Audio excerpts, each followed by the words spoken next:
We're recording and it's live on YouTube, except it's black. Oh, there it is. Okay. So just so you guys know, it's in this format instead of just sending the one camera, it's like got a 3 box. Right. So Well, hello, not like everybody. this one. It's like everybody's image is up there. Hi, everybody on YouTube. You seeing us each in a box. Hi. We're going to eventually, this part, if you watch us on YouTube, that's raw, and you'll get to hear some raw stuff. Other than the fact that Kendra's still sleeping in her trailer, there wasn't a whole lot of conversation for all y'all. But we're about to go live on the podcast. So here we go with episode 18 in 3, 2, 1. Well, on the next podcast of No Spin Rodeo, we'll hear Tallman's opening, but we're still in Vegas time. Tommy Joe Lucia here with episode 18 of No Spin Rodeo. I have Miss Kendra Santos and, of course, Greg Teagarden. Have you stopped spinning yet from Vegas? No, right. I'm still recovering. What about you, Kendra? Well, it's glorious that we have rain. So we'll be greening up here in California pretty soon. That's amazing because we had a great grass. After a lot of years of drought, we had a great grass year last year. And we're getting a bunch of rain right now, which is so welcomed. And I'm happy to be back to, there's 4 generations of us that are going to be gathering for Christmas, but 3 generations of us live right here. And I'm happy to be back to see my grandbaby Charlie and Papa Frank, and that's pretty cool, to every single day to get to see your dad, your grandbaby, your son, your daughter-in-law. Yeah. Taylor's coming home from Texas on Friday. It's awesome. You can't take that for granted because when you raise them, they can leave, and some people are a long, long ways away from their boy or their son or their daughter and those grandbabies, and I feel sorry for those people that don't have that access because it's hard. And some people don't even ever get the blessing of having them at all. So I don't take any of it for granted. And having 2 85-year-old parents is a pretty amazing time in life. So.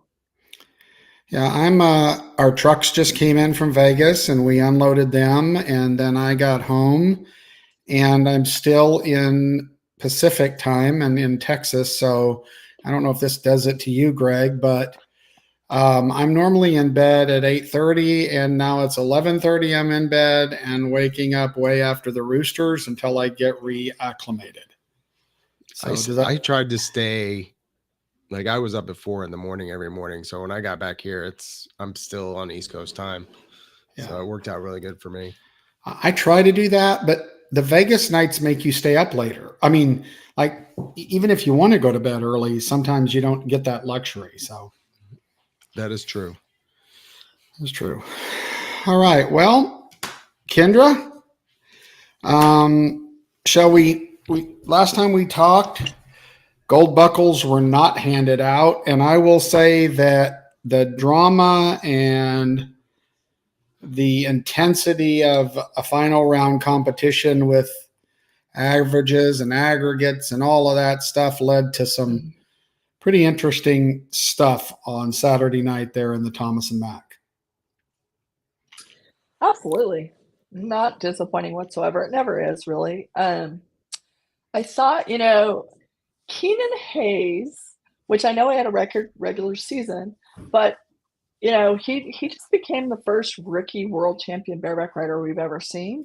And it felt all week long, in a way, to me, it felt like he was sort of quiet. But it's just because of lack of victory laps. But then I look back, looking at my round by round thing, that doesn't have round 10 on it yet, but it's like, he it's like, as they say, he placed along. And so he played the long game, and so good for him, because it was feeling to me by about round 7 or 8, it's like, gosh, we haven't heard that much from Keenan Hayes, but it was he wasn't taking victory laps, but he was hanging tough and doing what he could every round. So, good for him. Every time you have a first, I mean, so he set a couple records this year, which, he set a record last year as the most money ever won on a PRCA permit, and this year regular season earnings, and first rookie world champion bareback rider of all time. That's a pretty noisy stat. That's a pretty big deal.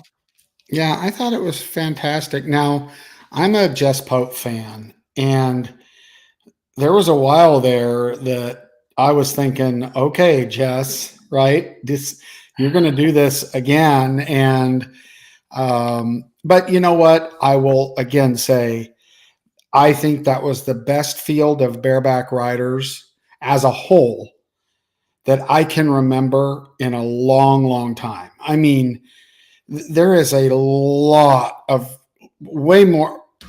I mean, heck, I think there's 73 bareback riders total or something. Maybe there's 100 now, right? It was down to like 55 or 60. Literally, that's all there were. And now we saw 15 bareback riders that were all could win at any given day on the right horse.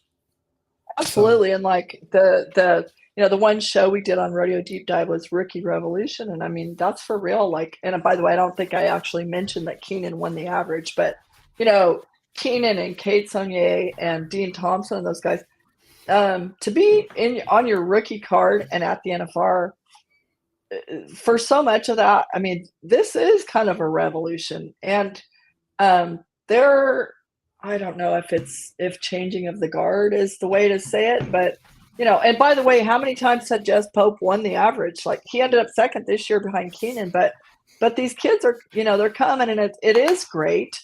None of us wants to see any event die out, or go extinct. And so the head count on bareback riders, we know throughout the year there are plenty of rodeos. I mean, there are some PRCA rodeos that literally do not get a bareback rider because there aren't enough to go around. So it's nice to see, a rebuilding. And I don't know if you saw it, but I did see a photograph that Jaco Roper put out there of his writing hand toward the end of the week, like, 3 times its normal thickness or whatever. I mean, you can tell from across the room which hand a guy rides with. That event is brutal. Well, and that's what I was going to say. You you're going to see guys in bareback riding. You notice it more, but it's harder on Tim O'Connell, right? Because he's got more nods, more miles on him.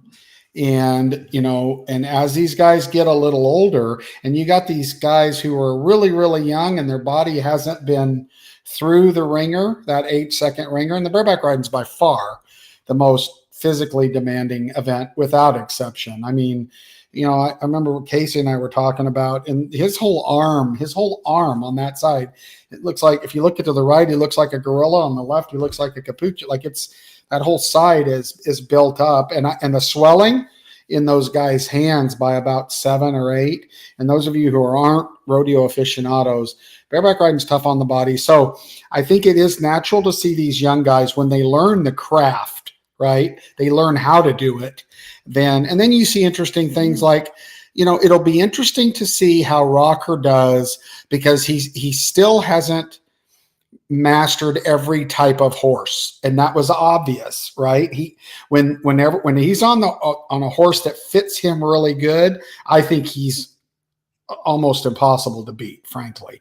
But remember, I said, "Oh, Rocker's got this." Well, some of those horses, not to belabor bareback riding, but some of those horses were a struggle for Rocker because of his size and their size. So, we'll see what he does next year. Yep. Shall we talk about the steer wrestling? Well, when you start it, I want to start by admitting a mistake, okay? Which is very hard for me to do. So, do you remember I threw a fit about the flag on Wags back? When they didn't flag him, and so I made some calls to kind of verify, and I never got a chance to bring it up, but I want to say I stand corrected. So in talking with Jimmy Adamson, when here's the thing about some of the PRC rules. The rule is the steer has to be laying flat. Okay, but the definition of that for the judges, which I don't think is written, it may be, but I couldn't find it, is all 4 feet pointing out. So if you remember, that leg wasn't under the steer. Remember, everybody saw that shot. It wasn't under, but it was still cocked, right? It wasn't straight, and evidently, which I can understand, when that leg goes out, that hip rolls down, that outside hip, and that's considered flat. So while I said Wags got screwed, the truth is the flag was correct, and that's the way they flagged all of those with their feet out. And Wags almost got in trouble another time or two with the same thing, that foot not being, all 4 feet have to be pointing in the same direction away from the steer's back. So I want to say I was wrong. Well, I think that was right. I feel like, after that he did sort of overcompensate to make sure that he had the run absolutely finished. I'm sure he was doing that a little bit, as a point. But I'll say this, so I sit next to someone who watches Wags every run in slow motion about 500 times. Oates' opinion, again, it's super easy to, these guys have to do it in real time. So this is zero bashing on a judge.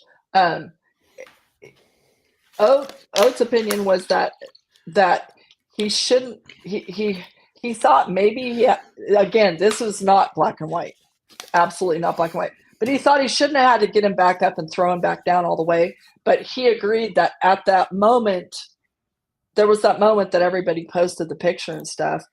Well, that's not. He shouldn't have gotten a flag then. But he thought the steer actually did come clean before he had to get him all the way up. But this stuff happens in the fraction of an eye. So no, zero bashing. So I'm not bashing, but if the rule is that all of their legs have to be sticking out, right? Like stretched out. Wags's, that inside leg wasn't, if that's their definition, if the judge's definition of laying flat is all 4 legs sticking out, I could see the hawk, because I said to Jimmy, his hawk, I saw his hawk was not under his body. And Jimmy just said, well, technically that leg's supposed to be extended out to get the flag. That is considered, or that's the way we're trained to flag. So based on that, it was pretty clear that leg wasn't sticking out. Now, had Wags stayed on the ground or twisted a little harder, right? Or, you know what I mean? Just a little bit, it probably would have rolled that hip over and that leg would have came out. He just didn't realize he missed it. Right. And kind of like, in hindsight, I'm sure JD's structuring this in somewhat of a similar situation. Yeah. In hindsight, when he's doing so well in the average, he would have stayed hooked, stayed down, and make sure he finished it and looked up. Did I get a flag before he turned loose or whatever? Don Payne was at his first NFR and he won the average, and that he was super impressive. He rode Trevor Nelson's horse, Dr. Pepper, and was so consistent. His brother Grady hazed. That was cool. It was really noticeable. Will Loomis has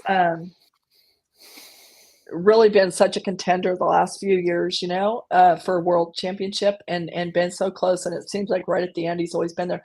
He kind of had, I'm sure by his standards, a disappointing, finals. It was cool. He split the last round with Wagasback, and when Oat and I were at Wagasback's wedding, we sat with Will and his wife Jenna, and him and Wagasback to split that last round. That was cool. They're very, very, very good friends.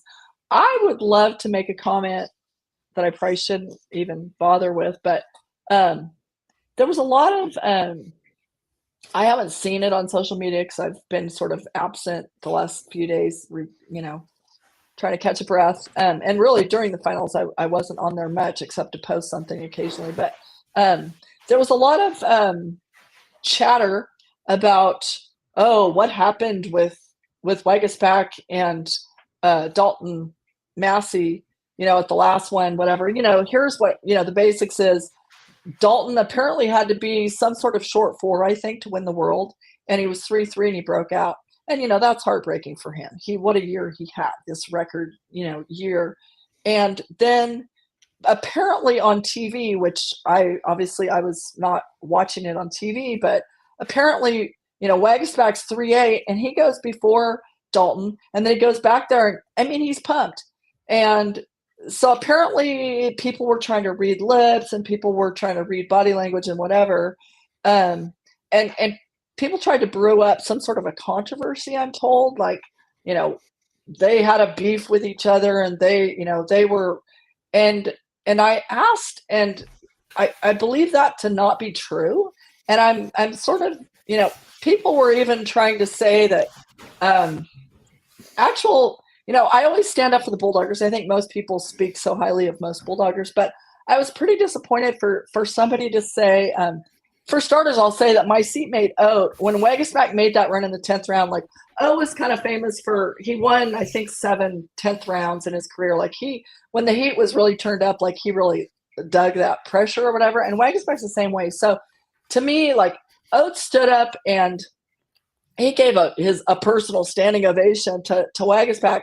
And then people were like, oh, did he say something, derogatory to Oat because now Wagisback has 5 and I'll suck it out and all this stuff? And it's like, come on. I mean, like, Wagisback, Oat has just sat down. He walked to the bottom to, wave at him over the rail and everything. He was so happy.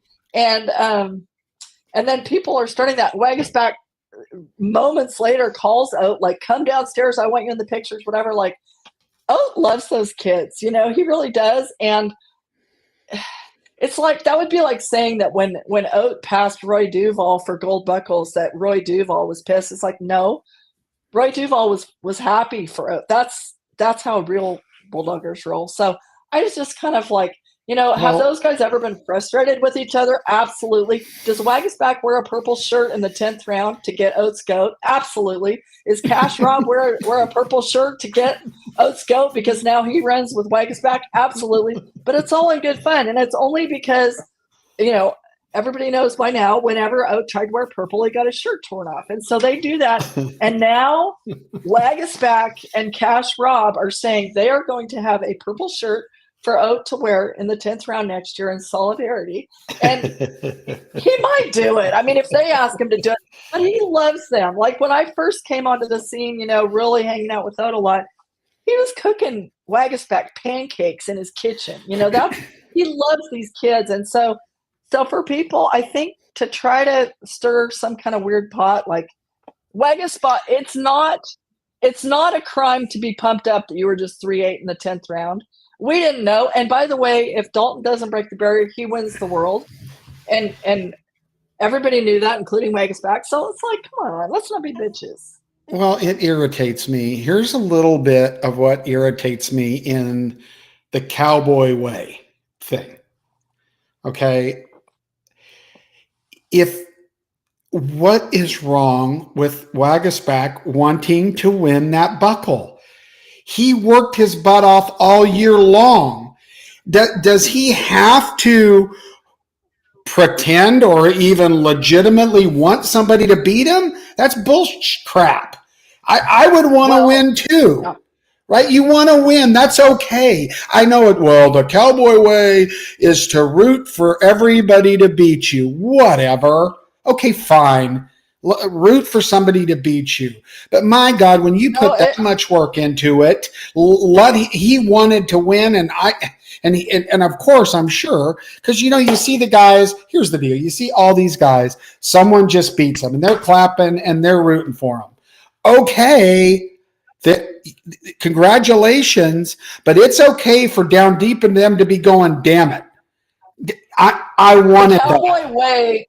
Yeah. The cowboy way is everybody have a fair shot. May the best man win. That's the cowboy way. And by the way, like, an illustration that comes to mind when they brought Oat back been retired for decades, to be the legend at the American, and he missed the Final Four by 1/10 of a second. And my friend Leah Garcia runs up, like, everybody's cheering. All the young Bulldoggers are just swarming him. They're so happy. I can see on the big screen, Oat was pissed off. He was so pissed that he did not make that Final Four. And they were all expecting it to be like, oh, well, good job you didn't fall off. And he was like, F that. Like, that's how they really feel. So yes, you shouldn't have to apologize for being successful. And it'd be different if something happened and like, Dalton Massey got fouled in the last round or something. Dalton Massey told Wagsback, good job. Good for Dalton Massey. And Dalton Massey, I mean, what a show he put on this year. It's not like he's a freaking loser. He had an amazing year.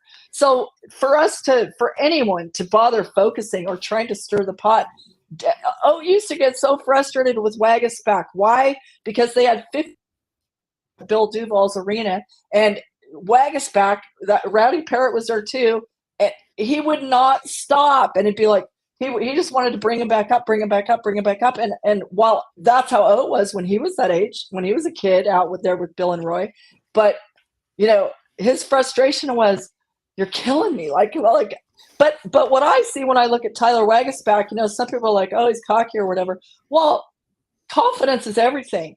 And just because he was born with a extra confidence in his vein, more power to him. But what I see is like the stories of like Mike Wagasback, his dad, Tom Carney, those guys who actually trained him to be a steer wrestler when he's a kid.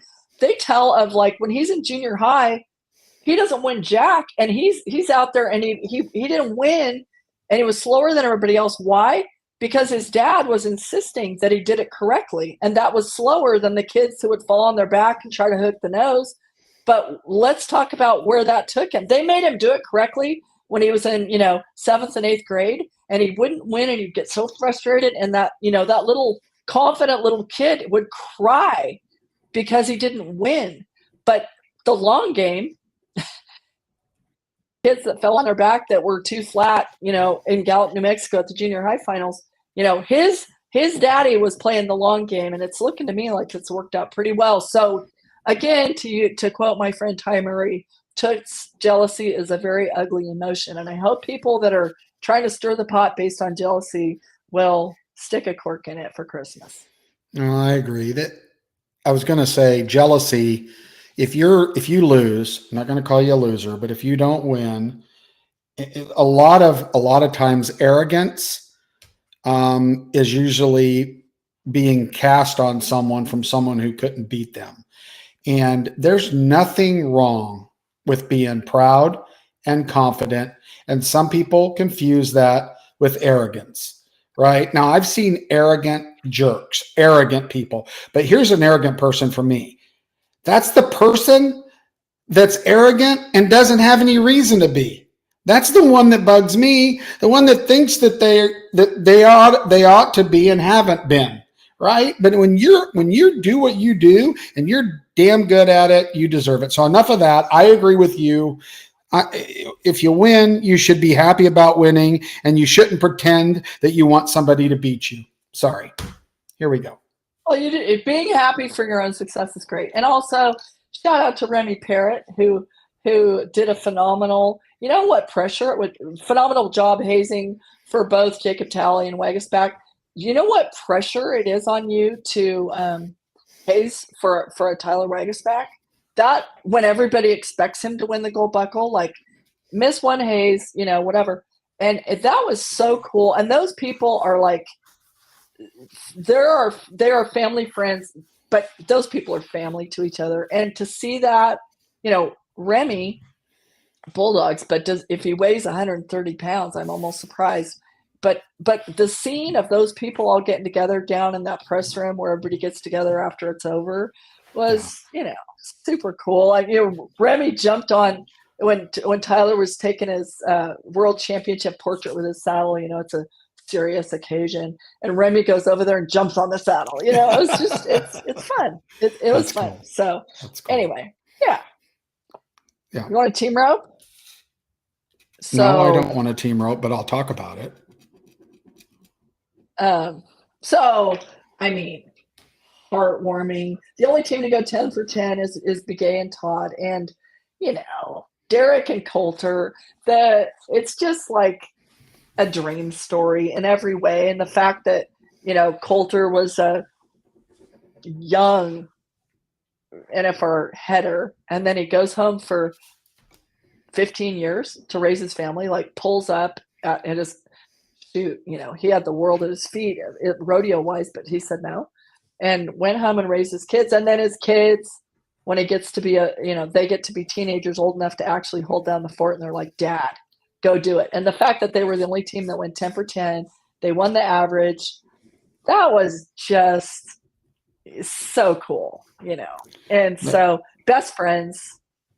Yeah. How can you not? We did all, pucker when was it the 9th round that Begay put like a Christmas wrap on that steer's horns? Yeah, when he threw the egg nest on the top.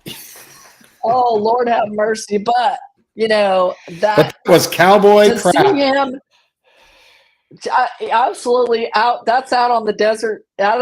How many times has he had to do something like that when like his day's work depended on it? And by the way, there's Coulter, in case he was out of the TV camera range, pushing the steer to go a certain way while, it's like synchronized swimming with those horses and that steer. And I mean, that whole deal, it was so cool. That was amazing. And so, Tyler Wade winning his first world title, Wesley Thorpe winning his second.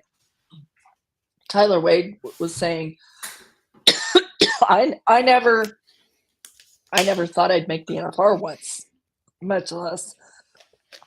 You're gonna have to talk a second. That's the Vegas in you. Yeah, you have to. That's the smoke that you breathe over and over again for 18 rounds. So the only thing I'm going to say about the team roping is I think, and you're not going to convince me otherwise, I think the crossfire rule is completely BS, and I'll tell you why. Because I continually ask about the crossfire, and nobody can give me a clear answer about including team ropers, about crossfire. So there's no clear definition for it. That's the first thing. That's kind of like some of the other entities in the business. Yeah, Greg. Do you want to do a little quick primer on people who don't understand what crossfire is when it comes to the team roping? Well, like what crossfire is supposed to be? Yes. Like what is a crossfire? So the header, correct me if I'm wrong, Kendra, after you're done coughing up a tapeworm or whatever's going on. The header has to rope the steer, and the steer's body has to switch directions. So when the header ropes the steer, there's two people in team roping, header and heeler. The header's on the left-hand side. He ropes the steer. He turns his horse immediately, or his horse turns usually, immediately left, turning that steer's body and hind leg around to that direction. And they're not allowed to rope those heels, Greg, before that hind end turns around in the current crossfire rule. Now, where that point is, when somebody does this in 3.3 seconds, hello, Coleman, where that point is. And for me, if you ask team ropers, they say it's not quicker. It's not an advantage for most team ropers to rope early anyway. So why is there the rule? Can somebody tell me why we have to do it? Okay, so for one thing, Coleman and Logan Medlin, when they got flagged out, they were 3-1, right? That was going to be a whole new world record. 3-3 is existing. But anyway, my understanding that the history on it goes back to Ricky Green. The wild. He had this black horse named Cowboy, and Ricky it just wild, and he'd throw over Cowboy's neck.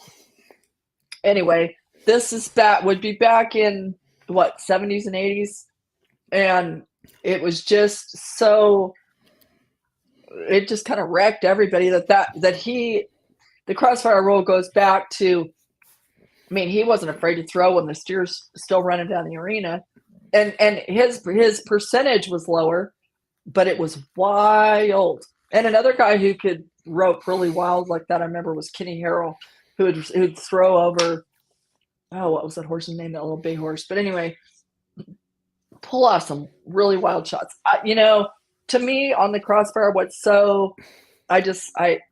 I always say is, I feel like if you have not been a world-class team roper, it happens so fast that it's just such a hard call to make, unless you're seeing it in slow motion because you've done it thousands of times yourself.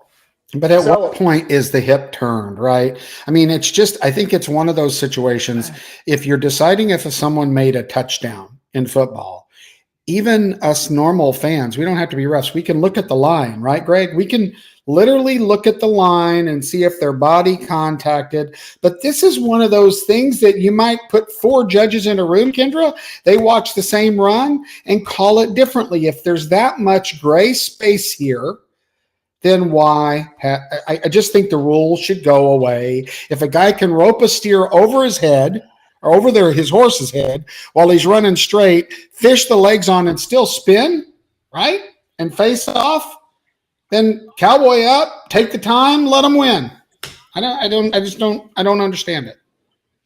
Anyway. It would take away that very difficult judgment call that I don't know if that's going to be resolved until we have people who've themselves been there and done it at the very highest level in every event. I don't know how else to reconcile, that responsibility in real time as fast as that happens. I don't have a good answer for that. Yeah, and I don't even know with replay, right? Again, the definition of when the steer is turned, even if you're watching it in super slow motion, right? At what point, besides measuring their hind feet and the perpendicular of the buck and shoots, and both hind feet now are perpendicular with the buck and shoot? I think it's silly. Anyway, keep going. Next thing, cowgirl. So the saddle bronc riding, Zeke Thurston strikes again and won the average, won the world. What do you even say? I'm looking at he won a fortune. 400 tell you how much. Was it 456,000 was the number I saw But he won 234,000, almost 235,000 at the finals for 456 on the year. But the bronc riding, it was really great. I was trying to look at who. So Brody Krause was second in the average. Lefty Holman was third. Good for and Lefty. By the way, Lefty with his white boots, I didn't realize till today that the white boots, that was for Larry Mahan, who apparently wore some white boots back in the 60s. I don't remember that. Oh, but that's just cool. As Lefty's bosom buddies with Rocker, and Rocker wears Mahan and tie spurs, and now Lefty's saying he wore the white boots because Mahan did it first. So anyway, those guys they might listen to different music than us, and they might, wear things that whatever. I don't care, but they do. Old school cool does mean something to them. And I thought it was cool again. The scene downstairs after they give the gold buckles out, when the families come down to the press room. Cool that the family, like I see Zeke's mother, Linda, well, it's now Thurston, but it was Shuckburg, and Bo Cooper, that was at his first NFR in the tie down. He was down there. He's Zeke's cousin, and I don't know. There's so much. I think we already told the story about how Tanner Milan sent his horse of the year out there when he had surgery in August. Sent him out there with Dalton Massey and who else? Ryan Shuckburg, and now I'm forgetting the third traveling partner, but Ryan Shuckburg being another cousin to Zeke and Bo. So a lot of family ties, but Canada was waving their maple leafs all week, and there's always extra special things, I swear, that happen on Thursday night, on Canada night. There's always something, and if it's not, it's a buck and horse. If it's not a cowboy, there's always something special that's related to Canada. And my old friend Dwayne Erickson, do you remember him? Mm-hmm. The media icon. Yep. Absolutely hilarious. And when the press room used to be where the contestant lounge is now, there were huge no smoking signs in there. And I always say, if I ever get lung cancer, it won't be because I smoked. It will be because Dwayne Erickson. I would sit next to him because he was so Secondhand smoke. hilarious, and he would yell. He would yell at that monitor, chain smoking, drinking beer, because there used to be a Coors Keg in the press room also, and There were better stories then. screaming at that TV. He would scream at that TV monitor, "Take the reride, you effing P word!" And just he was worth the price of admission if I had to be stuck in that press room. So I really miss him. Anyway, shall we talk tie down roping? Well, I just want to say on Zeke, of all the disciplines, all the events, Zeke obviously outperformed, I think, everybody all the way through. Like he was, you know what I'm saying? There, you can't. Good luck finding any kind of controversy on Zeke getting the gold. Without exception, he was nails and good. Just he's a good human. Another great young man. And you know, this one was pretty cut and dry, right? He rode great the entire time, no matter what horse he had. So hats off to Zeke. I'm sorry, keep going. Absolutely, yes. I can't even imagine anyone questioning anything about that Zeke, and he's as nice as he is, incredibly talented. So there's that. So in the tie down roping, it was nice to see after some calves getting up. It was nice to see Shad Mayfield put on a little 6.7 second show in round 10. That was cool. There was the one night when his calf got up when he put 2 wraps. I know the legs weren't stacked crossed right, but anyway, it was nice to see that for him. Riley Webb, $453,000 year. He's 20 years old. He roped very maturely at the finals. That was cool. And what can you even say about Haven Medjid? And if you want to talk about power couples for this NFR, Shelby, she said she's switching from Boisjoli to Medjid officially on January 1st.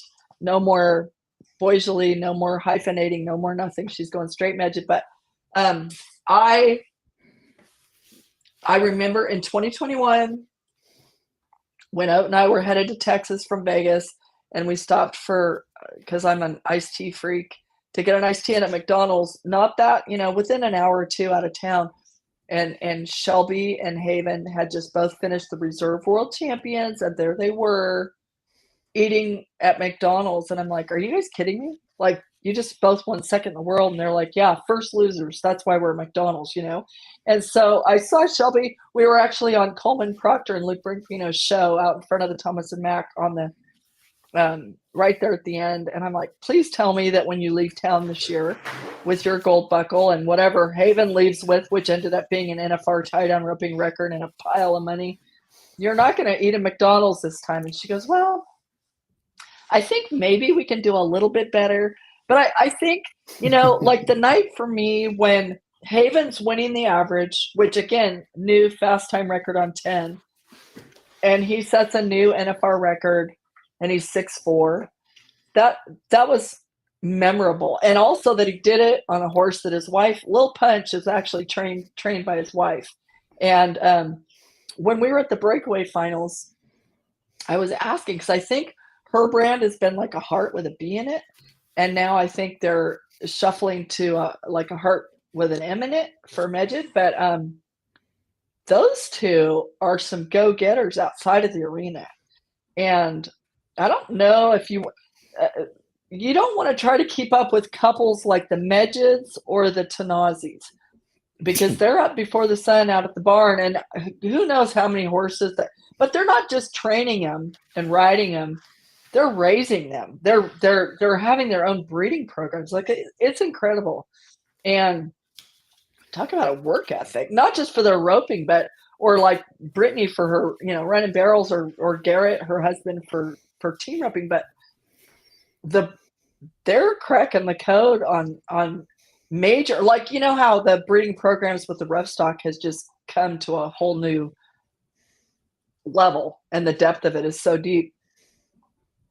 Some of these really talented, high-end top 15 types the stuff they've got going at home it's Well, impressive. that's because of the Riata buckle, and like there's new stuff in the business that makes it a revenue source to pay attention to that game besides just the gold buckle. Now, before we get away from that and stray too much, Riley Webb, this is one of the things that when I watch tie down roping that I particularly look at. So, they nod, get a good out. I look at the outs when I'm watching. These are just after seeing 35 years of this.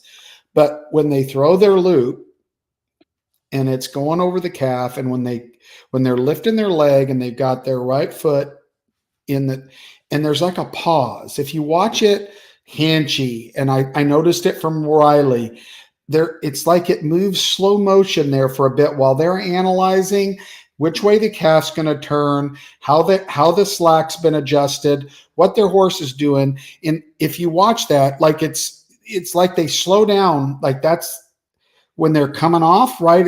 And then back into it. And you'll see the younger guys, like it's hurry, hurry, hurry, hurry, hurry, right? It's rope, jump off, just fly through this. But especially like they're Hinchy, standing right? in that They stand in that stirrup, and standing there's in that stirrup, and at the same time they're handling their slack. handling their slack and looking at the calf. And it's if you start watching it, it's noticeable on those really, and Riley was doing that. Riley was standing up in there, calculating the program, which is just a further example, like you said, of his maturity at a young age, right? But he's also experienced, he roped for $1 million at Days of 47 and didn't get it, right? He's experienced big stuff. Yeah. Huge, high pressure, high money stages. And that's part of, what's going on here. Like Bridger Anderson, how many rounds? He won 2 rounds and did well in some others. But he came up through those junior programs. The junior programs, and over at the convention center, the Junior World Finals, like that is, and they're doing it with the rough stock too. But these kids, they're not going to crack. That's just where we see this success with these rookies at the NFR, because they've already been there. This is not going to get to them. Like they're ready, and they're more ready. There's more preparation than we've ever had in the history of our sport. Well, and I would challenge all the rodeo committees that are listening. Like at the Utah Days of 47 rodeo, we do $100,000 youth rodeo, and we bring those young competitors behind the chutes and behind, right, so that they feel the lights, the camera, and the action. All of us in rodeo need to continue to provide opportunities like the Yeti Junior World Finals. Congratulations to Bo, Brylin, all them. What a great event. I think the new facility, the new floor they were on was even better for all the competitors. And we, hats off. We need to keep giving kids opportunities, because rodeo's not little league, right? It takes effort and a lot of time and money to provide these opportunities for little kids to get on small bucking horses that fit them, bulls that fit them. Again, putting a 11-year-old kid on a bull that's a 16-point bull isn't going to do anything but rob his heart, right? Put him on the right kind of animals, and all of that stuff. Cody Custer preaches that. All of that stuff is progressing, and I'd love to keep seeing it so we get more Riley Webbs at the NFR in Las Vegas. And it's the short game in a way, in that they are kids, but it's all for the benefit of the long game. And same, JJ Miller, who in the past has oftentimes brought cattle to the NFR, he didn't have a pen at the NFR this year, but he hauled an amazing set of steers all the way from Texas to Vegas for those 18 and under junior steer wrestlers at its event. But it's like to have a safe environment to put them on these big stages. It really shows up when they're 20 years old, like Riley Webb. That's super cool. Keep it going. Okay, so in the barrel racing, Brittany Posey Tanazi won just on the brink of $500,000 this year. That's cool. Like almost $497,000. That is, she won second in the average. I thought it was, it was shocking to see Brittany hit a barrel in the last round. Who else? Somebody else that was doing really well hit a barrel Someone in the else hit last a round. barrel. Who was it? Jordan Briggs Jordan hit a barrel. Briggs. Yeah. And anyway, it happens, but who was not happy for Lisa Lockhart? She won the average. Oh, I know. Reserve world champ. But it's just a very we already talked about it while we were still out there, but that Lisa Lockhart, who has yet to win a gold buckle, is the all-time career earnings leader of anyone ever. Good for her. And there's no one more gracious. And she's just on the ranch in the rodeo arena, cowgirl, but just an awesome human. I want her to and win. She's always happy for everybody else. I know. She's a legitimate. I think a lot of people would be delighted, Yeah. But super cool. And looking back, we've talked about a lot of it, but Tacey Matthews ended up 15th, didn't get to bring Pop Rocks. That was sad, but pretty fun, pretty cool to see some of these fraternity trainers, the Cassie Mowrys of the world and stuff, absolutely shine on 5-year-olds on the biggest stage in rodeo. Yeah. Well, Cowgirls, and man. Brittany can be a little spicy, right? And that doesn't bother me. Brittany at events, she, again, it goes back to that passion to win. And Brittany can be spicy is a good word for that, right? She has her expectations from the start to the finish, all the way through the rodeo season, and that shows up. And again, I'll say I have a special place for. I think it's really cool, these women that are training their own animals, riding their own animals, right? Or, because there's so many powerhouse horses out there because of, like you said, the breeding programs, and it's cool. But still, all these 13s, the level of competition this year in barrel racing was stunning. Stunning women, stunning horses. It was bad. It was bad to the bone. It was cool. Yeah, and huge, commendation to the ground crew. I feel like, there were a couple slips here and there. There was a slip on the top to finish. Yeah, there was a slip in the 10th round, and it kind of caught my attention. But I think again that because you usually know by the next couple horses, right? If there's actually a break in that ground, and there wasn't, I think that horse got his back end got past himself, and he didn't get his toes in enough, and that can happen. But yeah, those guys did a phenomenal job. And what was interesting is that, and talking to the rough stock riders, it's really hard to make it soft enough for the cowboys, heavy enough that the animals get their footing in all these conditions, right? I mean, you've got bulldoggers, what they need for their feet so that they don't blow their knees out. You've got guys riding big, large farm animals that are getting slammed on the ground that don't with their shoulders. So the amount of stuff that goes into the stupid dirt it's been taken for granted for years and years and years. It's kind of like, well, we're running on clay today. I'm going to bounce like a ball when I fall off, and we better slow down on the first barrel because we're going to skate all the way into the fence. That's just not the case anymore. Hats off to the NFR crew, not only the grounds crew, but Alan and all of them that bring them and give them the time, because that's the other thing. I have to script when I do my deals. I script about 3 or 4 hours a day for my grounds crew. Right? People take this for granted, right? And some of them be, well, we want to get in the arena and ride. No, they have to get in there and spend time getting it right. You're going to have to warm up in the practice pen. So hats off to everybody on the ground and the level of competition at the barrel race. It was cool. Before we get to the bull riding, you can tell me, no, you're not gonna take this curveball, but there was kind of an interesting conversation when we had that Wednesday morning makeup round that was round 6, and there was some chatter that really kind of kept going with some people in the contestant herd about, I don't know if everybody realizes the contestants they have the ability they're offered to buy at, you know, face value, up to 6 tickets for every performance. And so there was, and we don't really have to go that much into this, but what the hell, since we kind of talk about everything. So if you had a ticket to round one, if you had season tickets, Las Vegas events refunded your money. If you bought a ticket, StubHub refunded your money.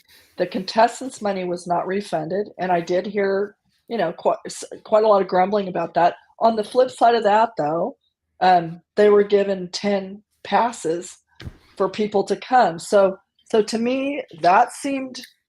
But then, even some world champion type people were like, "But if everybody else got their money back, why didn't we?" So I don't know how you feel about that, and we could just keep moving. But they're you know, those are the two basic sides to that. I was kind of surprised, but it didn't stop. They didn't stop talking about it. The ones that were talking about it. Well, I think if you were going to refund their money so that everybody didn't bitch, because, you know, if you don't, you know, everybody's looking. Isn't it funny how everybody's looking for something to complain about? So if you were going to refund their money, but then in theory, you'd have to charge them, right, for that Wednesday morning. So come on, get over it. I don't even think we should waste our breath on whoever was saying that. Come on. I mean, now I get it. Oh, they're pocketing that money, but still, you got to bring 10 people to that Wednesday morning, which, by the way, I think the people that got to go to the Wednesday morning may have enjoyed that as much as any round. It was so special. I thought it was absolutely great. And, you know, having students and first responders there, I thought it was fantastic. I thoroughly enjoyed that morning. Very cool. So let's talk about the bull riding then. You know, Kai Hamilton wins the average on 6. And, you know, by the way, second was Sage on 5. There was so much interesting. So Kai Hamilton is our first ever world champion from Australia in the bull riding. In the do PRCA. we have any in any other events? I can't think. Yeah, I can't think of any in any other. In the PRCA, yes. Not the PBR. Yes. So, okay, I realized, because that leads me to one of my favorite, coolest moments is downstairs after round 10. Who's down there? Troy Dunn. I saw that was the coolest thing. I hadn't seen Troy Dunn in so long, and Troy Dunn, you know, the only Australian PBR world champion. He won the PBR finals twice when I was editor-in-chief the first 16 years. I think 95 and 97. I was right there when Troy's winning the world. That was back when we had the finals at the MGM Grand, wasn't it? MGM, yep. Anyway, right there, and I think it was the first round, and he comes out and gets, when he hits the ground, he dislocates his freaking hip. And do you remember that? It was gruesome. Let me tell you, Troy Dunn is a tough sucker. I can't stress this enough. I have never, and I have met, I was thinking about this in the truck when I was thinking if we talked about Troy, because I saw a picture of Troy and Kai together, and it started bringing back memories. I can't tell you people. I know a lot of really tough people. There's a lot of tough people in this sport. But talk about like just this Australian grit, like this. And when I mean tough, I don't mean I can endure pain. I think I would put Troy Dunn today in an MMA ring. And I mean this. I would put him in an MMA ring with no training, with some of these little thug monkeys in there, and say, go ahead. And Troy would just look at him. They'd come around, do their swishes, and he would just kill them. He's just so tough. And doesn't Ty seem like, you know, he packs that Australian way with him, right? There's just something about these Australians. And I mean it. I think their accent's cool anyway. Like it's, like I don't want to sound gay, but it's just cool, right? But Troy Dunn is he's my legend hero. Like he was so cool at all moments. You know, he was so cool at all moments. And was it Troy that used to walk around when he wasn't riding and had no front teeth? I think Troy would pop those Feel out like because it I think we was. were talking about. I think he has the. Yeah, I think he has the partial because when they're out, yes, yeah, but he probably But lost Troy, those. he was the nicest. He was so nice. Remember, he had a wild card brother. Was it Owen? Owen. Gun? And Yep. then, but Troy, there was this. He didn't. There, there was a little bit of JV Mooney. Troy used to smoke. Remember? Yeah, but Troy. So yes, but I don't think it's fair. JB is a little more. They're totally different. Troy was Yeah, always, Troy was just totally so different. low maintenance. Like if Troy never needed anything, like I don't mean anything, and they would all be talking about their draw, and if this bull, you don't hear an Australian. Well, you darn sure didn't hear Troy Dunn bitch about anything. The bull he drew, the ground. I don't care what it was. Right. Mom was the word out of him. He just went out, and even when he lost, right? He just didn't complain because he was above that. You couldn't beat an excuse in the Troy Dent. That's absolutely true. Yeah, Mm. he's just. But anyway, Kai is just that way. You can tell. So Kai, okay, and so Kai ended up winning the Top Gun, which he got a rifle and a $20,000 voucher toward a Ram truck. Which if he decides to use it, is that false advertising? Because I swear, correct me if I'm wrong. Have I not read? I thought I read. Maybe I'm wrong. That they got a new truck. Does that I feel imprint? like it was that in the beginning. It was like that. I kind of stopped saying much about it because the $20,000 voucher. How much does a new truck cost now? Well, I mean, God bless America. But yeah, but that'll buy four wheels and the tailgate. And I'm not. Here's what I'll say. And when I'll say this in 1985, when the finals moved to Vegas, every world champion left town with a brand new Dodge truck to drive. All year long. Oat drove to drive for 1 year, free of charge. And Oat left, and I know that like his parents chain smoked all the way back home, and he was just dying because his parents were chain smoking in this brand new truck.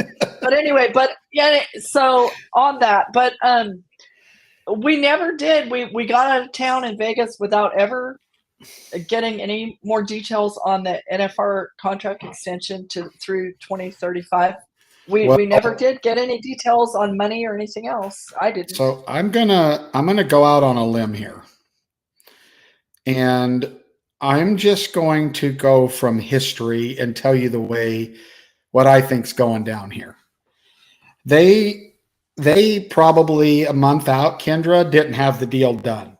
I'm sure they're negotiating lots of issues between LVE and PRCA. And I'm sure there was a sense of we have to make an announcement at the finals, right? What will it look like if we don't say, so there's some pressure. So if I had to guess, they had quote unquote worked out all the problems, right? That they had at the moment and said they had a deal. But I don't know that deal's inked.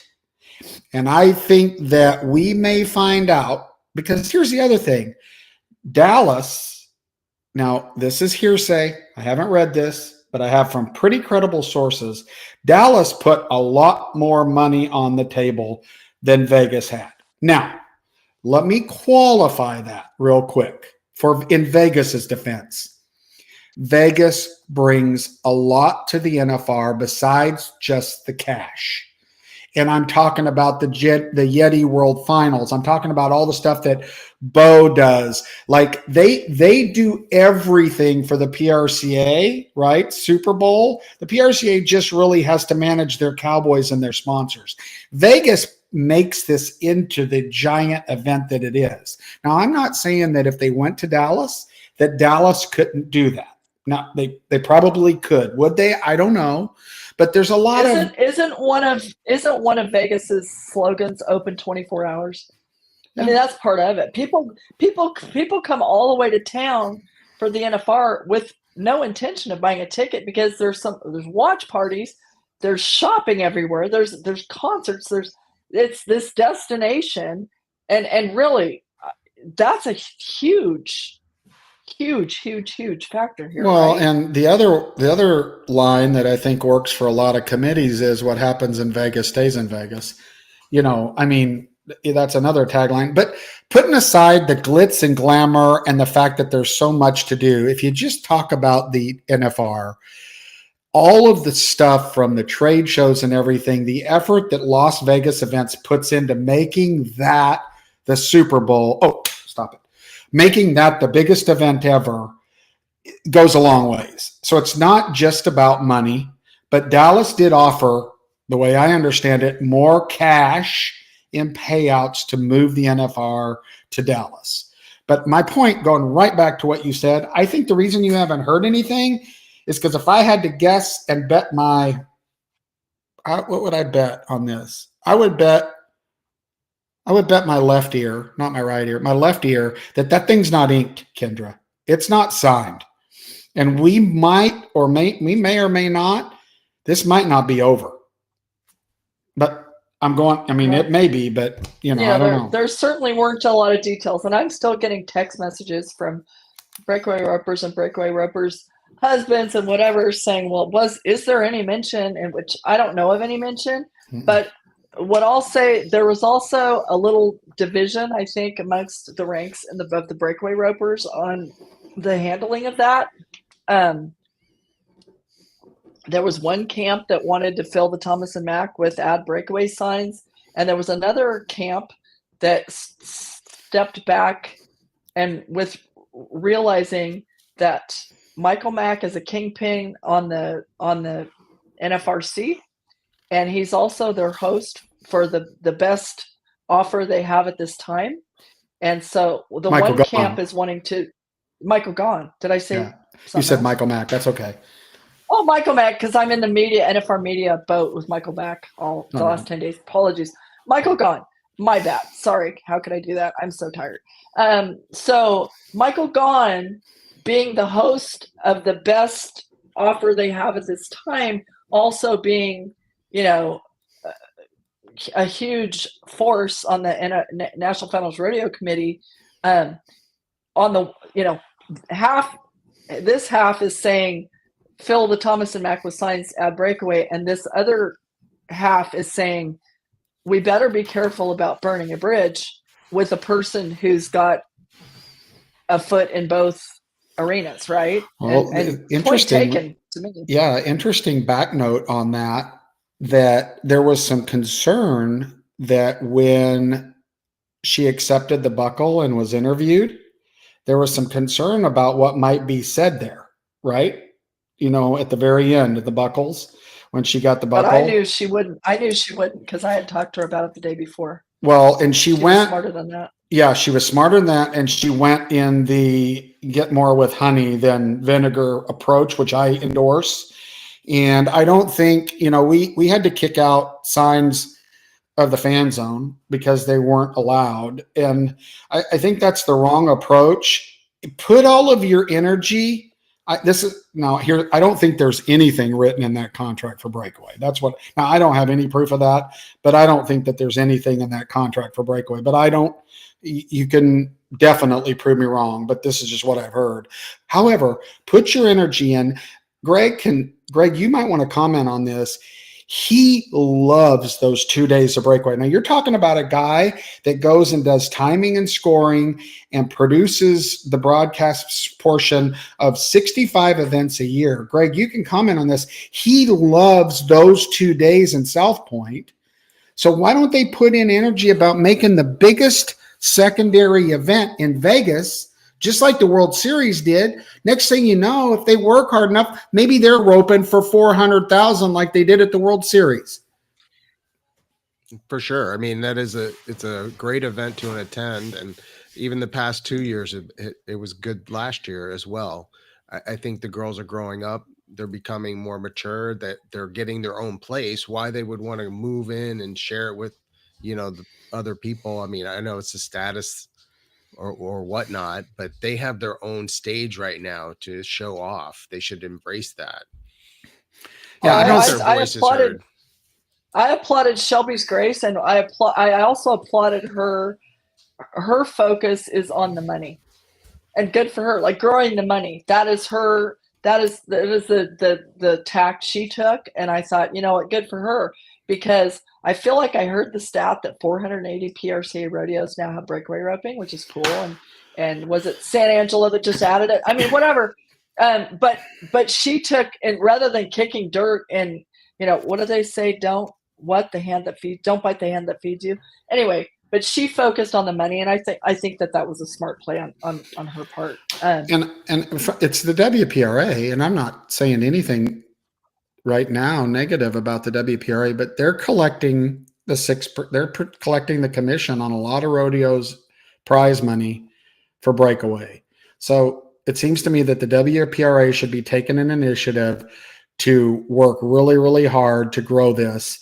And I think the money should be equal to, at least, right, equal to how much presence, like I said earlier on a podcast, if they're at that many rodeos and that's 70% of the rodeos, then they're due to be making 70% of what the other disciplines events are making. And Well, it needs to get there. and another that's a cool point to bring up. And another thing that Shelby brought up when we were doing the Purina pre-show with Coleman and Luke was that there are rules, like the guys that are at the NFR, they can't go across town and compete at the South Point in the open roping. Like there's rules. You can't, if you're competing at the NFR at Thomas Mack, you can't do some of those other things.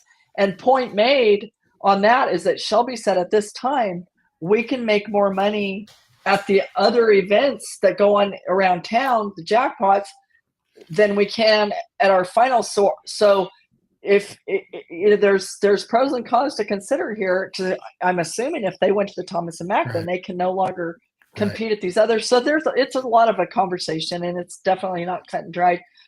We have to talk about Stetson Wright a moment. So he only got to get on 3 of 20 head, finished off his hamstring. He will be having surgery in Utah tomorrow, Wednesday. Today's the 19th, so Wednesday the 20th, he's having surgery to fix that hamstring. But what, he was so much fun to watch in the back of the chutes when his brother Ryder and when Kai Hamilton rode in the bull riding. And I thought he really endeared me because he, for one thing, he really was generous with his time. I'm sure he's not feeling like $1 million, but he was generous with his time, with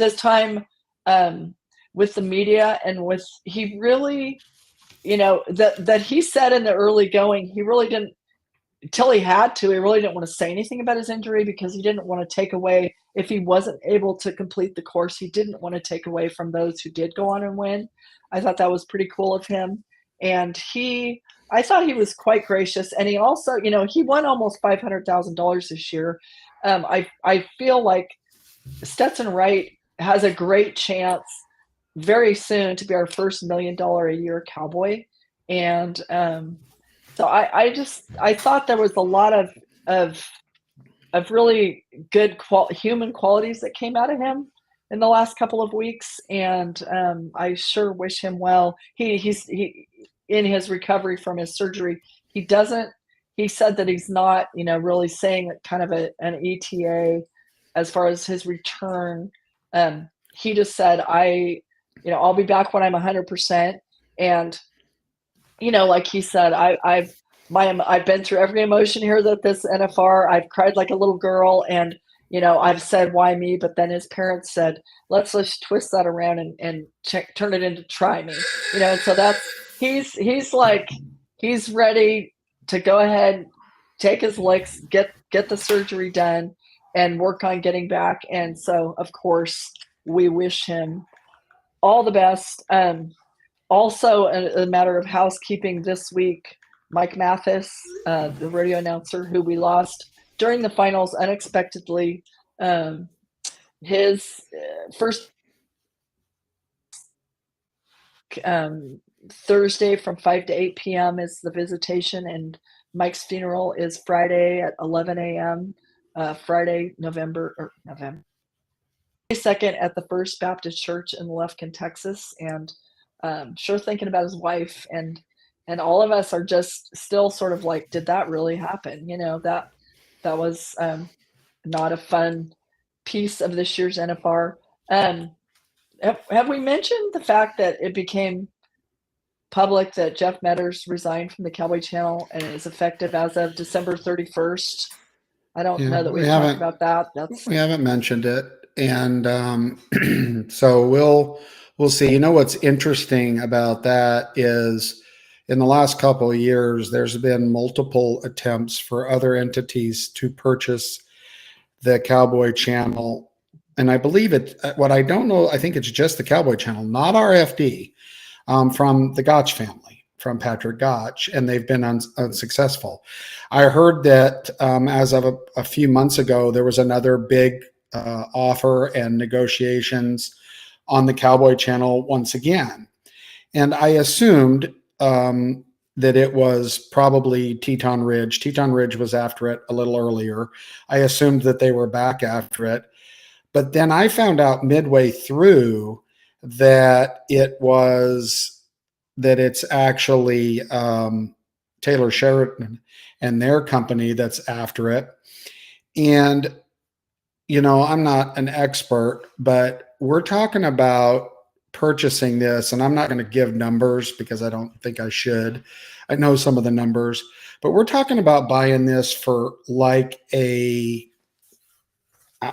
50 times the EBITDA, right? Like buying this for way, way, way, way, way, way more than enterprise bankers would value it as. And now the other interesting thing is I heard that family members in the Gotch family, and again, this is all rumor mill, so it could just be water cooler talk. But other family members other than Patrick, they want him to sell it. This is a good deal. Sell it, Dad. Let's this is a really, really great thing. And then I think Patrick is the one that really loves rodeo and loves even more how the Cowboy Channel has evolved. And listen, I'm going to say this right now. Originally, I did not think that this deal would work. I did not think this deal would work. That Patrick, the visionary, he was a visionary in that more rodeo, especially to the core rodeo group, would be a good thing. And that's what they've got. Every cowboy has Cowboy Plus app.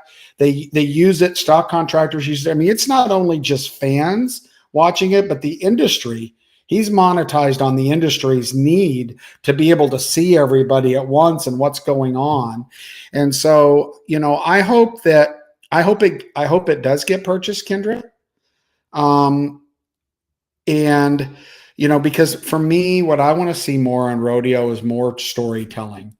The stuff that we do, the stuff that you do.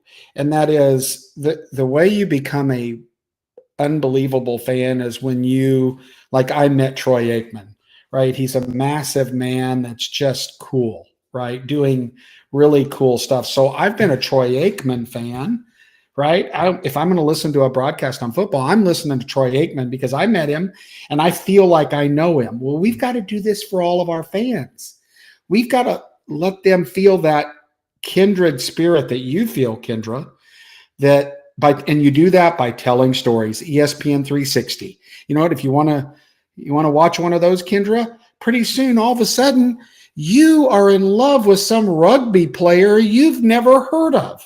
And that's a whole nother point of view. Let's save that. We're running long, but we'll see what happens. Remember when they did that with Michael Jordan? Was it Michael Jordan? Right? Yeah. And it was so cool. And we've got those same stories. To love that. Yeah. We've got those same things going on, but that's a whole point of view. We'll get that first quarter. I think we should talk about that. But you know what? I think Jeff's done a fantastic job. I bet he's not done in the rodeo business. Jeff and I were I think I was a jerk to Jeff for a long time, honestly. typical Tommy Joe, for no real reason, right? No real reason other than when we're kind of in the same spaces and broadcast. But Jeff and I, he really is a great guy who really understands the sport really, really, really well. And I hope big things happen for Jeff. I'm glad that he did what he thought was best for him, and I hope big things happen for him. And I hope the Cowboy Channel finds a replacement for him that's good. So, Well, unless the sale happens and Jeff's part of whoever buys it's plan. yeah, and That's my understanding, I guess. Well, and that may be absolutely the case. And but I think it's not just Jeff. There's people all up and down the Cowboy Channel ranks, but everybody does that. If everything doesn't go exactly your way, you're going to leave. You're going to leave. You're going to leave. Yada yada yada. But if it doesn't, go everything, and trust me, I think Patrick's probably a handful. Like, there's no doubt about that. If you talk to some people, he's an interesting character and a handful. And so, I just can. Let's keep growing. Let's whatever happens, let's keep improving our sport. We had a great NFR. We really did. It was a great NFR. The weather there, oh my God, was the weather not wonderful this year? It was great. And there was some sickness, but I don't think that the NFR bug grew as big as it has in the past. So those are things that we all watch out. We were all on vitamin C and lemon juice, warm lemon juice every morning. And I was doing all the different nose irrigation stuff and got through it. And I'm back home ready to have Christmas. Absolutely. I don't know if there are other things you want to say. There's one last thing I'd love to say before we sign off or whatever, that I think is absolutely huge. That, of course, Casey Field retires at the top of his game, okay, with some frustration, with 3 to 5 years left in the tank physically, but he's going to do other things and he will kill it in business beyond here. But huge absences moving forward. Casey Field is huge. That's a huge change. That's a huge, I don't know if loss is the right word, because, oh my God, he had a glorious run. But Jade Corkill no longer going to be in the mix. That's a very huge change in team roping. He's on everybody's Mount Rushmore. Can I keep going though? There's two more I want to mention because Caleb Schmidt and Pockets. I mean, it's been extraordinary. Well, because I didn't hear a definitive on that. I again didn't watch it on TV, but I'm told he had a really cool conversation before the 10th round with Trevor Brazil, and you can see it coming. Like, Caleb's got 3 little kids. He has said for a couple 3 years now or so, when Pockets is done, I'm done. Now, I don't think either one of them's done if they want to keep going, but he's now saying, like, I don't know how much we're going to see of Caleb Schmidt. At least he's talking more openly about that. And a huge last mention is, if my understanding is correct, Sage Kimsey is going to the PBR. Yeah. That's a huge thing here. I mean, and so his it's like when Ty Murray's a little kid and he's writing in his school papers when he's a little kid that, like, his goal in life was to beat Larry Mahan's record, and Sage Kimsey was that little kid, gunning for Donnie Gay's 8 gold buckles, and Sage has 7, and if he rides away to go to the PBR, I mean, that is a huge turn, of course, that we have to mention, because man, and I know that there was the night when we all assumed he was going to get a rewrite. I don't know why he didn't get a rewrite. I know that was a frustration point for him. But anyway, for him, if he's truly leaving the PRCA, that's big. It is big. And really, his brother Trey definitely should have got a rewrite in the 10th round. He can't even explain that, but we won't talk about, that is what it is. Here's the thing. Hats off to Sage. Here's the thing about the PBR. You have a little more control of your life. And he wants to, I mean, I walked away from the PBR, right? I had it set, and I walked away because I wanted to spend more time raising my boys. That's why I left. I wanted to be at baseball games. And I think hats off to Sage and anybody that chooses their family over their career. More parents maybe ought to do that, and we'd have less kids screwed up. So I'm very happy. It just shows his character and his raising. And he has a little more structure in the PBR, and that's good. And the only other thing I would say about everybody else is it's nice to know that these people can retire now a little younger, like Casey, because if you take this back 20 years, it was either keep riding, shoe horses, or sell cars. So our sport is advancing, granted slowly, but it is advancing, and people are making careers at a younger age out of rodeo before they have concussions to where they, every time they sneeze, they go out. So, I'm glad to hear that they're able to retire, spend time with their family, and financially do it and not have to sell pickups or nail shoes on horses. So that's all. Although I'll say this, it's my complete and total understanding that Casey Field is already making exponentially more money than he ever made riding bucking horses. He's going to kill it in his next chapter, and as will Caleb Schmidt. And I'm glad that you said the word concussion, because I did want to mention that Ty Posabon's mother, Leanne, she did step forward and make a comment. For those of you who don't know, Ty was a young, I think 23 years old, PBR bull rider who suffered a number of concussions and then suffered in silence with depression and ended his own life. And so she on the, two sides to every story, if not five, she did step forward with concern, for Kai after he got that concussion, because, she knows, the ultimate price that can be paid in with concussions. I mean, it's a really tough call. So enough about that, but my heart goes out to her son's not here, because he was the ultimate worst end of the story there. So, and I know this is getting long, but I'm going to finish my portion. I promise I won't talk anymore with I'm going to pretend to be Dr. Phil. For everybody that walked away from the NFR that did not accomplish what they personally wanted to accomplish, what their dad wanted them to accomplish, what their wife wanted them to accomplish, what they think they should have accomplished, don't let that lead you to a dark place. Okay? It doesn't have to. Depression's a real thing. I mean, my dad dealt with depression, more specifically kind of on the later years when everything that he expected that he was might not have been what it was at the time, right? It wasn't as young, and people weren't calling him as much. And I'm just saying, depression's real. Please watch your family members, pay attention to it. There's several things that I thought was interesting when I did a little research.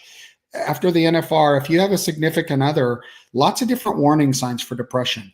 It could be that guy that gets in the gym and never leaves. If they start obsessing about things, right? Coping mechanisms, they call it, which could be alcohol, could be drugs, it could be overtraining, right? Or it could be being a recluse. I'm not saying that's going to happen, but if you didn't get, producer of the year, or you didn't get that rodeo that you wanted, if you were a clown, or if you're a cowboy and you didn't win the gold buckle, there's next year. And by the way, in perspective, there's life. Look around. There's people that love you. We don't have anything to complain about. You and I said it before we went on air. We've got nothing to complain about. So keep perspective, everybody. Life is good. You're breathing. Someone loves you. I'm so very thankful, Kendra, for you and Greg. I mean, Greg is one of the greatest things that ever walked into my life. So, and our relationship, Kendra, for all these years, I'm grateful for all my friends. I want everybody to have a fantastic Christmas. If you didn't win in Vegas, whatever reason, if you didn't accomplish what you think you should have, it's okay. Go go out Also, there. on that, to remember that most people who compete in rodeo will never make the NFR. Well, the biggest percentage of them. But even to make it and then not, it's all these personal goals that we set up. And again, this could be a whole nother point of view. And I know we're running long. Final thoughts, Greg Teagarden. Christmas thoughts, final thoughts while we wrap up this really long version of No Spin. I want to say this NFR was probably one of my favorite ones I've been to so far. And I think it has to do with the fact that we did this show every morning for 10 days straight, minus the one day. But, it was great seeing you guys come in every morning. And I learned so much about the NFR and so much more about rodeo. And it just kind of made me a little bit more passionate about it. So thank you guys for that. Thank you. I thought it was kind of hilarious because we did exactly in round numbers 0 preparation. It was like coming in hot, multiple cups. We got coffee, we got airborne, we got whatever, and walnuts and blueberries sitting there. But we didn't. We just kind of shot from the hip, which was cool. But I will close by saying, for many, many years, I've worn every single day this attitude of gratitude bracelet, and it is how I feel in my heart. I am so grateful. I'm still living in the nose of Lane's horse trailer, and I couldn't be more grateful. We're getting rain. It's going to be green, and Taylor's coming home from Texas, bringing his fiance Jordan Tierney. So we all get to sit, even if my house isn't finished. We're going to sit around a table and be together, and I'm so grateful. I am too. Well, I want to thank all of you for being subscribers. Shoot us some comments on our free text line. Thank you all for listening. We don't know where this is going. We didn't know where this was going when we started it. We agreed to ride this horse for a while and see how it goes, but download, listen, subscribe, tell your neighbor about us if you want to. We're thankful that you're listening to us and sharing your time with us. And hats off to everybody. I'm going to go out on a limb. Now, these two may beat me up, but I'm going to say you're probably not going to hear from us until after the first of the year. But, they may beat me into submission here, but I would like to start the fresh new year. We'll set a time. Greg and I will be at the National Western with our friend Leon Vick and all that crew for 17 days of 29 performances. And Kendra, you're going to be all over the place. So we'll keep word. We'll let you know when our next episode of No Spin Rodeo is. So from us here to you, happy holidays. Just enjoy it. It's just great. And I love all of you. Actually, really love you. Merry Christmas. Happy New Year. Thank you for listening. This has been No Spin Rodeo, episode 18.